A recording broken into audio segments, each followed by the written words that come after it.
The guys who we hire to lift up the speakers and build the stages and all of that stuff, who get a day paid, they have not been doing anything, so they're not getting anything. They don't, those guys typically don't have, they're not salaried workers. So when everything shut down, them get shut down too. He's depending on that $5,000 a day just to go back home and feed his family. And not even that he can get. Faded Conversations is back again. Thanks for joining us. Today we decided to touch on the topic of COVID-19 and the global pandemic and what it's causing and the ripple effects that it's having in Jamaica. We wanted to touch specifically on entertainment though, since that's probably the industry that has come to a complete halt. We reached out to some promoters, some DJs, some production people that are probably not making any revenues in this time, and we wanted to understand what the personal and professional effects of that was. So we reached out to them, and this is how the conversation went.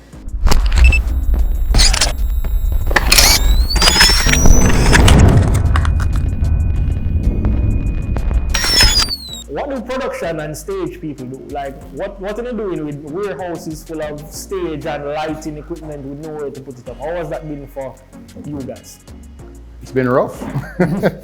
That's putting it lightly. I mean, I think the first confirmed case of COVID-19 came to Jamaica on the 10th of March.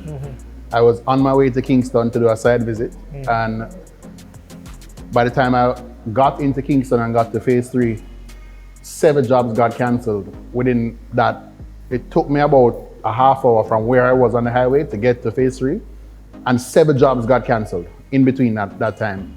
Once that first case hit, 7 jobs, and I was like, this is serious. I mean, we've been seeing what was happening in other parts of the world, and we're like, yeah, Jamaica, this, not gonna really trouble with like that, you know?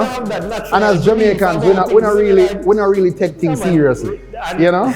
Hurricane, nothing at all. We're not taking nothing serious. So we say, here, this is not nothing at all.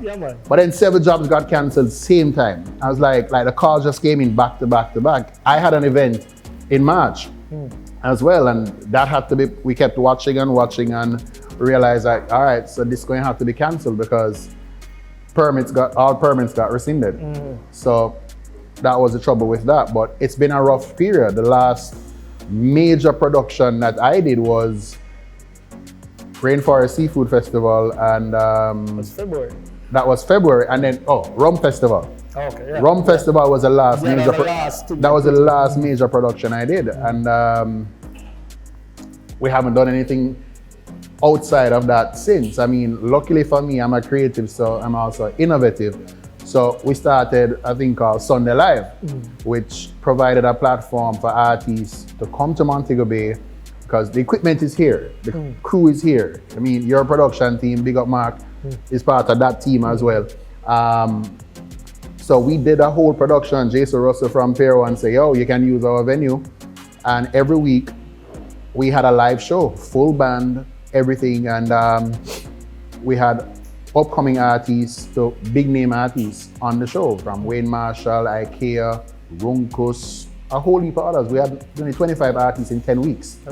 So that for that first season. So that's what I did to pass the time. It wasn't a money-making venture. It was something to pass the time so I don't go mad staying at home doing nothing. All right, guys, thank you for joining us. Tell us your thoughts, tell us everything you're feeling about the discussion in the comments, and we look forward to seeing you again on the next episode of Faded Conversations.